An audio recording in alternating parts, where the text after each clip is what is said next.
Hello readers, it's Sasha, and today I am going to be bringing to you my Educate Your Shelf reading vlog for Indigenous authors.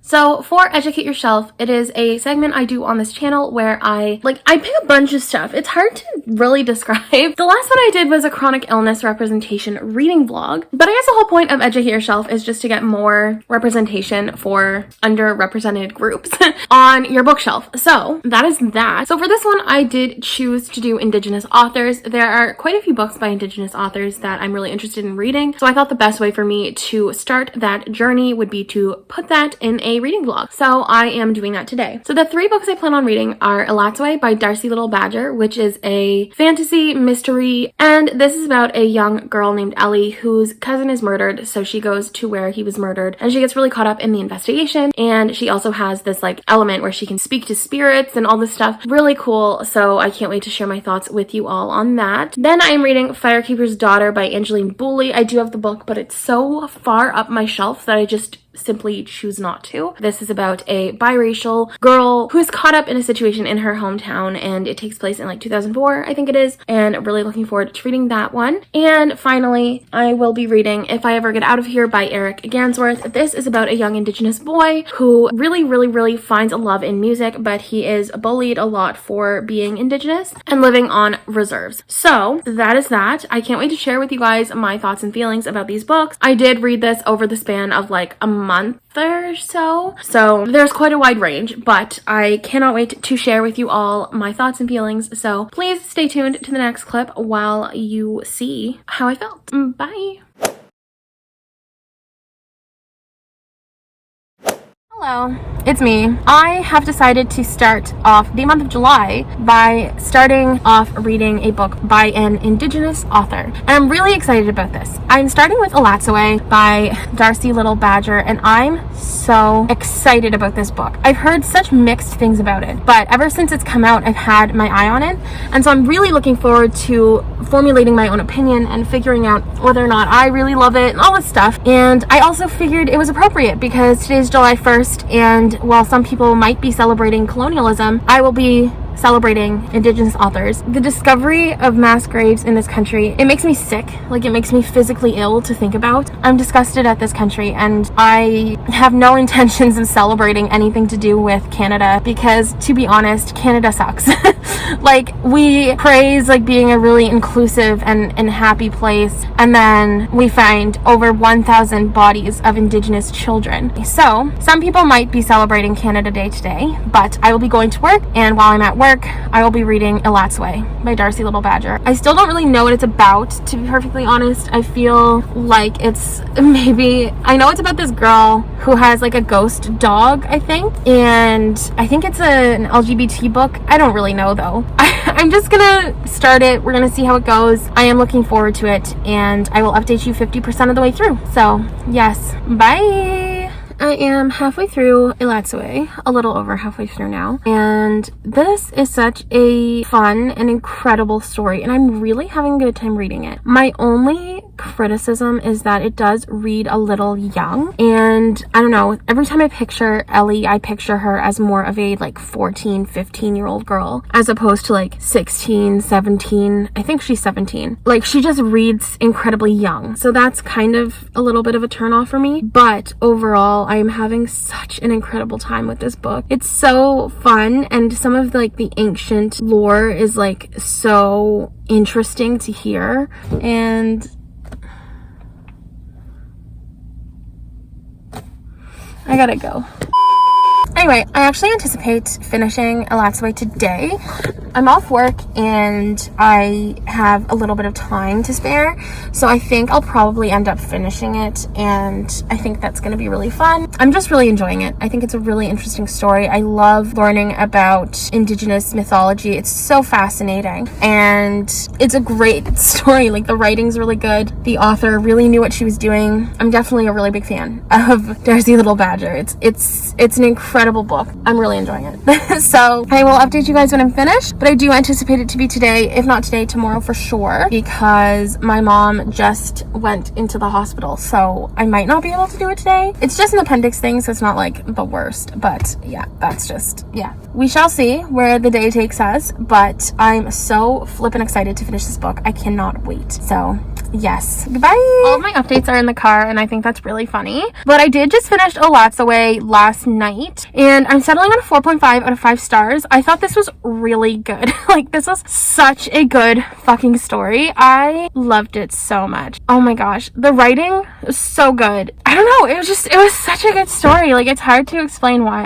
I really connected with the writing, and the story itself was unique to anything that I've ever read before, and I really liked that. And I feel like it's hard to make unique, you know, fantasy / magical realism anymore, just because so many things have been done. And it was such an incredible story. Like, I was really blown away, and I will definitely pick up more Darcy Little Badger, absolutely. The only reason it's on a 5-star, honestly, is because it felt a little bit young. Like, I don't know, every time I read it, I just pictured her as a much younger person, and I think I said that in my last clip as well, but I just couldn't get behind how young she felt. I get it's YA, like, I get that fully, but at times it almost felt like middle grade with the way that they were speaking. And that's just how I felt. Like, I get it's supposed to be YA, like, fully. It was just the way it was done for me. It was not, like, my favorite. But overall, really, really impressed with it. I cannot wait to pick up more Darcy Little Badger if she chooses to write anymore. I hope she does. I feel like this was her debut. I'm definitely gonna look into that now, because now that I say it, I don't actually know. So, we'll see. But like I said before, maybe, I think, at this point, I'm reading the books for this vlog all throughout the month. So there's not really, like, anything specific that I'm planning on, like, reading and stuff. It's just coming with the flow. So, like, I will probably update later on when I start the next book, but I don't actually know when that's gonna be. So, yeah, that was a long way of saying I am feeling things. I'm having a really good start to my reading month, so I'm hoping to keep that up. Alright, bye!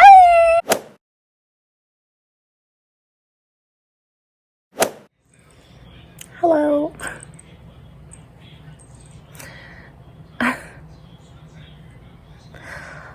I just gave him a bath, and so he's a little cold.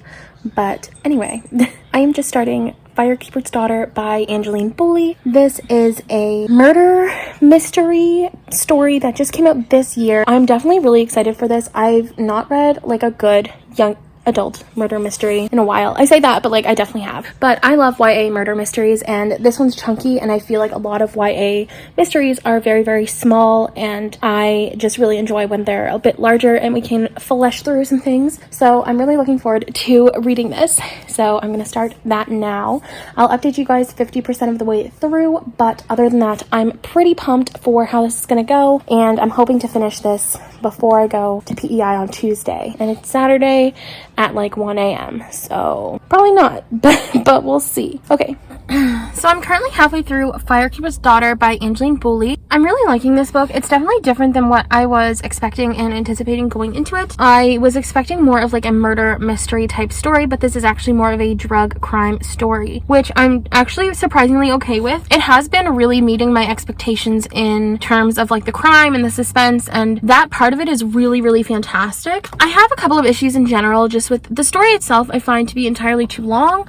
I find it to be really like unnecessarily descriptive at times, and that's okay. Sometimes it's fine in a book, but in this particular case, I do find it's hard and very dense for me to get through. And there were a couple of text messages sent between our main character and her best friend, and they were really, really cringy. Like, nobody talks like that. But then I found out that this was actually taking place in like 2004, I think it is. Like, it doesn't take place in 2000 whatever. It takes place in like 2004, which I didn't know going into that. So it made sense, but at the same time, like, it did kind of bother me a little bit. But overall, I think this is a great story. I'm really looking forward to seeing where it goes, because there are a lot of people that are kind of like tied up in this drug thing that we don't really know for sure how they're tied up with it or what's going on. But I definitely have a couple of theories that I'm looking forward to finding out if I'm correct or not. But this is definitely a really fantastic book, and I would highly, highly recommend it to everybody. And I would just say that this does have a lot of educational purposes as well, for particularly the Ojibwe tribe in the United States on the border of Michigan, on the border between, I think, Michigan. It's either Michigan or Minnesota. I don't know. It's one of them. But I would definitely recommend this because it definitely has a lot of teaching tools in it. I think this would be a really cool book to have as like a required read in like English class or something in high school, because it has a lot that you can use to teach, and just it's really informing me on a lot of different things that are involving that particular tribe and the way of life that they have, and it's really fascinating. So in terms of the, you know, reading this for an Indigenous reading vlog, I feel like it's meeting and exceeding even my expectations. I'm having a really great time reading it. It's not 5 stars because, like I said, there were a couple of things that are bothering me, and it's not like a 5-star book, but I'd be surprised if it's like less than 4 stars at this point. So I'm definitely looking forward to finishing up this book, and then I will update you guys with my thoughts. But yeah, bye! I just finished Firekeepers Daughter by Angeline Boulley, and for a lot of this book, I thought that I was going to give it a 4-star, and then a little over halfway through, I guess, I kind of bumped that rating down even further to a 3.5, and I thought that's where it was going to stay. I didn't really feel like there was anything else really wrong with it, but I was just having trouble with the story at times. But the way that this story ended, it truly makes up for the middle section where it just kind of lacked. So I will be giving this a 4 out of 5 stars. I really did enjoy this book. There are just certain things that really bothered me. Like the first plot twist that happened was not like a plot twist. I was calling it from like minute 1 of reading the book, and I'm not very good at figuring things out in books or shows. So for me to figure it out like immediately, I don't know, it kind of felt like a cheap plot twist. But like there were definitely parts of the plot twist that like made up for it, because there were parts that I definitely didn't see coming. But the first big like, oh my god thing, I was just like, yup, I knew it. And that's kind of when I started to think I was gonna bump it down. But I really loved how Angeline Boulley chose to end the story. I don't think the ending could have gone any differently and had made such an impact, because it is so true that there are not enough books that are written by and about and for Indigenous people. There's not, especially in a young adult setting and especially in a contemporary setting, which is what Angeline Boulley wrote in her author's note. And I couldn't agree more. And for that reason, I definitely wanted to bump my rating up to a 4-star. When I first started this, I thought it was gonna be 5 stars because it was truly like blowing my mind how incredible I thought this book was written and the story and where it was going. I couldn't picture it as anything less than 5 stars. And then as the story progressed, there were things that like kind of bothered me, and then the ratings just kept going down. But just to reiterate, the ending was perfect. Like there just aren't enough books that have realistic endings. There are definitely some trigger warnings in this book for really heavy drug use,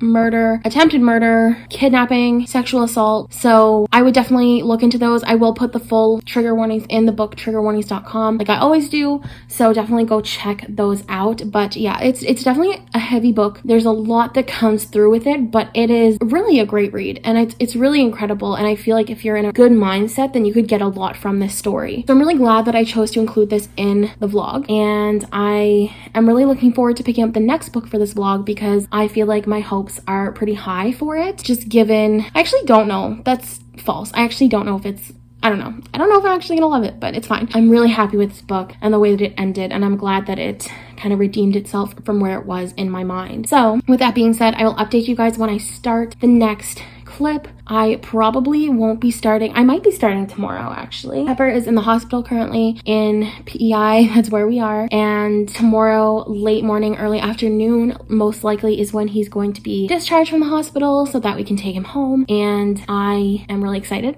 about that because I can't wait to leave this hotel because this hotel is trash.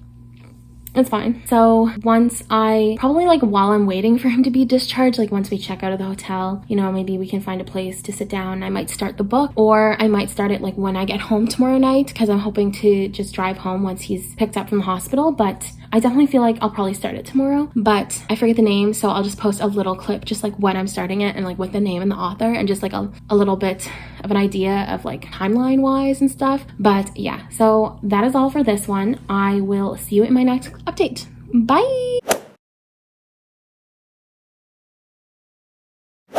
I'm about to start If I Ever Get Out of Here by an author who I can't remember. I'm blanking, but it is the last book for this reading vlog, and we're just waiting to check out of our hotel. So I figured now would be a good time to start it. So I will update you guys 50% of the way through, but yeah, there's really not much else to update. I'm literally just doing that. So goodbye. I'm DNFing. If I ever get out of here. by Eric Gansworth. I don't actually think that this is a bad book. It's more of like a, I'm not in the right mood to read this story. Like, it's just really like, I don't know, like I feel like there's no plot, and sometimes a plotless story, you know, it can work, but I guess I'm just in the mood for progression, and I'm not seeing like an end goal in this story. I do understand that part of it is autobiographical from Eric Gansworth and his life as a child growing up in a time prior to residential schools closing, and I think that's a really interesting time frame to write in and an interesting perspective to hear from. So I'm definitely not discounting this book and saying like it's not good, because it is good. It's like it's well written, it's a good book, and the characters are interesting, and overall, like, there's nothing I would like overtly say was wrong with the story. I just am not in the right mood for a plotless story. I don't know, it's definitely not for me, and I'm not a big fan of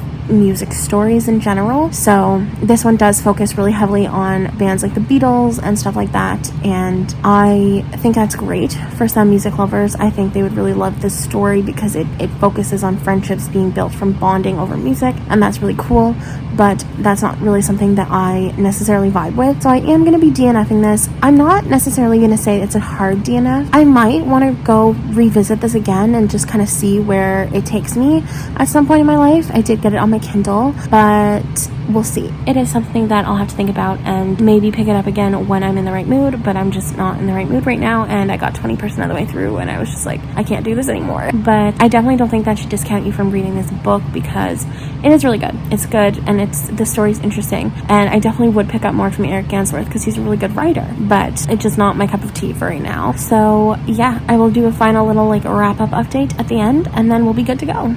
Bye. Welcome back. It's been a journey. So, how did I feel about these books? Clearly, I loved most of the books. So I'm gonna start off, like I always do, by ranking from least favorite to best book. So my least favorite book obviously was If I Ever Get Out of Here by Eric Gansworth, and I DNF'd this book at about 100 pages. I personally just don't think I was in the right frame of mind for this book. There was a huge lack of plot, and that's one of the reasons why I just couldn't get on board with this, because I really didn't know where the story was going. It was kind of just there. I love the fact that there is Indigenous male representation in a contemporary setting, because I haven't seen a lot of that at all. And I definitely do recommend picking it up because it's well written. But in terms of like plot and where it was going, I had no idea where it was going. And I needed to know where the story was going, and I just didn't. And I think that's where my headspace was when I DNF'd it. It's probably not a hard DNF. It's probably a soft DNF. I'm probably going to pick this up at some point in the next year or so, probably, because I did get it on my Kindle. So that's how I felt about that. And then we have Firekeepers Daughter by Angeline Booley. This book was really great for a lot of the book. And then it kind of dragged a little bit midway to like a little bit after midway. And I realized that the book is so very long, and I just don't think it was necessary for the book to be that long. I did end up giving it a 4-star because the way that the story progressed and the way that it ended were truly fantastic. Like, I could not have pictured a better ending for this story. It worked so well for me, and I was really, really, really impressed with it. However, it just didn't need to be this long. And it got to the point where I was just dragging myself through it at times, and I didn't love that feeling. I didn't love feeling like I needed to skim over some parts because it was just so long. So I think that would be like one of my main criticisms about this book. But overall, like, I really did love the fact that this was a young adult contemporary setting story for Indigenous people. Like, it was just a really great story, and there were a lot of really good teaching aspects as well. I learned about the Ojibwe's 4 stages of the afterlife process, which is really interesting to me, and there were a lot of other things that just kind of are thrown in there to help you understand a little bit more about the culture, but in turn it also helped me learn, and it educated me in a way that I don't know if that was the author's intention, but it was really nice. It was really good. So I genuinely think this book is a great book. I think it's a good story with great characters and a lot of fun to be had. However, it dragged on a little bit for me, and that's where I lost that star rating. But honestly, really good. Recommend it to pretty much everybody. And finally, the best book that I read this vlog was Alatswe by Darcy Little Badger. I settled on a 4.5 out of 5 stars for this. I absolutely love this. I had so much fun reading this book. It was just so fantastical, and the mystery was cool, and the characters were well done, and the casual queerness was awesome. My only criticism when I read it was that it read very young. Alatsue is a 17-year-old girl in the book, but sometimes she reads like she's 12 or 13. So that was really my only criticism for it. But also, I do remember reading some reviews where people were saying that the fantastical elements weren't really explored very well and they were just kind of thrown in there because we did focus more on the murder mystery of it. I personally see that fully, but I didn't take that into account when I was rating because I didn't think about it while I was reading. So when I'm rating a book, even if something makes sense that somebody else said, chances are I'm not going to change my rating because it's how I felt while I was reading it that counts, not how I feel after reading it, unless there are like some things that come up. But yeah, I think 4.5 stars is a fair rating for this book. I really, really loved it. I recommend it to everybody, and there's also a ghost dog and he's great. So 10 out of 10. Overall, I do think this vlog was a success. I don't think I would change any of the books I chose to read because each book did serve almost like an educational tool as well as an enjoyment tool. So I absolutely loved those, and I would recommend pretty much all 3 of the books. Even if I did DNF if I ever get out of here, I still would recommend it because it was actually a pretty good story. Just like I said, plot wise, wasn't really feeling it, but I really did have a good time reading all of these books. I recommend them to everybody. So if you have read any of these books, please let me know in the comments below how you felt about them. If you want to read any of these books, also let me know in the comments how you felt about them. And that is everything for today. So thank you so much for tuning into this video. Please don't forget to like, comment, and subscribe for more content. I do post once a week and I have some really fun videos coming out that I'm sure you're not going to want to miss out on. And until next time, bye readers!